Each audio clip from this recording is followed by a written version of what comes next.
Retirement. That's what we're all aiming at, right? But exactly what does that mean? It conjures up visions of endless days of golf, drinks with little umbrellas in them on a tropical beach, feet up, reading a book. Is that what it's all about? I don't think so. Life would get pretty dull after a while without anything meaningful to do, don't you think? I'm Jacquie and I'm on a mission to discover exactly what life is like beyond retirement. Join me while I chat with people who've already done it, who've retired to something rather than from something. Let's find out together exactly what's waiting for us when we say goodbye to that 9 to 5. Hi everyone, welcome to another episode of Beyond Retirement. I'm your host, Jacquie. Today's episode builds on a conversation that stayed with me long after the microphones were turned off last week. In my last episode, I spoke with Scott Walker, along with Patrick Finn and Whitney Winkles, about rekindling old passions in retirement and how technology can help us reconnect in ways that once felt impossible. We talked about retirement parties, long-distance friendships, music, and joy. But more than that, we talked about identity, who we were before life got busy, and who we still might be. If you haven't listened to that episode yet, I encourage you to go back and listen to it after this. But for today, I want to slow things down a little bit and talk about a few themes that matter deeply if you're approaching retirement or if you're already living it. You can't make new old friends. That line from Scott last week stayed with me. There's a special kind of connection with people who knew you before your career title, before responsibilities piled up, before life scattered everyone in different directions. And yet, for many of us, those friendships fade. Not because the bond is gone, but because geography, careers, and obligations get in the way. Scott's story is a powerful reminder that distance doesn't have to mean disconnection. When he retired, Scott didn't quietly close the door on one chapter and wait for the next chapter to reveal itself. Instead, he did something bold. He brought his old college band back together, bandmates spread across the U.S. That kind of reunion would have been nearly impossible not too long ago, but technology made it possible.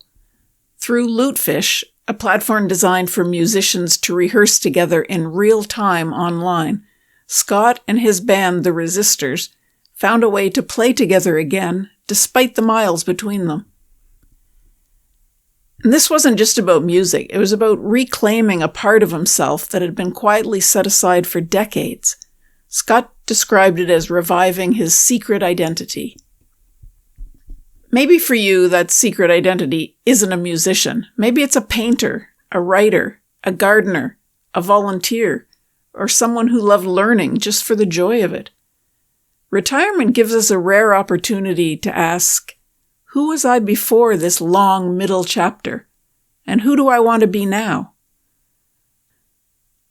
Often, the things that bring us the most fulfillment in retirement are the very things we loved long before adulthood told us what we should be focusing on.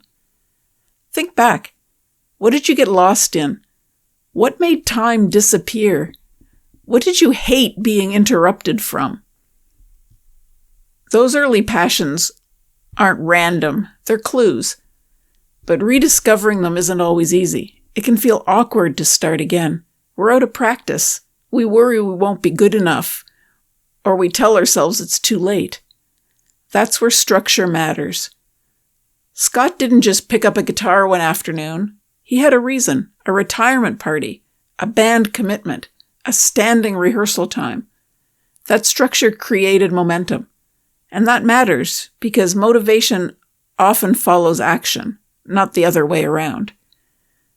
One of the most meaningful takeaways from Scott's experience is that the music itself wasn't the only outcome. Weekly rehearsals became weekly check-ins. Band practice became friendship maintenance. Music became the excuse, but connection was the reward. And this applies far beyond music. Whether it's a walking group, a book club, a volunteer role, or a creative project, shared purpose builds connection, Especially in retirement, that connection is essential.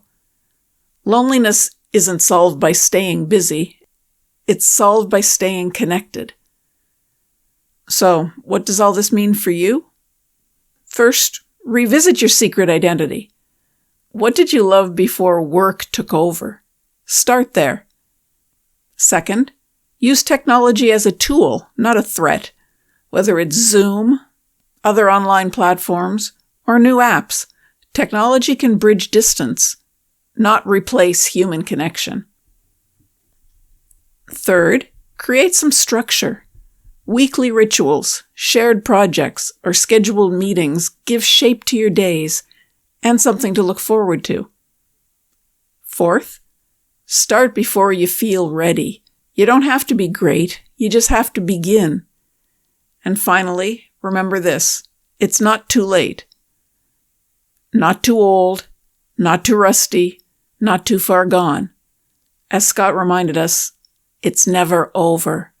Retirement isn't about stopping, it's about returning. Returning to curiosity, returning to connection, returning to parts of yourself that were always there, waiting. You don't have to fade quietly into this next chapter. You can shape it, with intention, with people, with joy. If today's episode stirred a memory or sparked an idea, I'd love to hear from you. Your stories matter. Until next time, keep moving forward.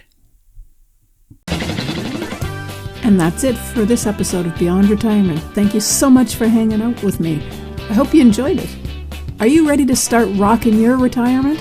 Head on over to www.beyondretirement.ca/rocking-it and sign up to plan out your own roadmap for retirement. Don't wait till it's too late.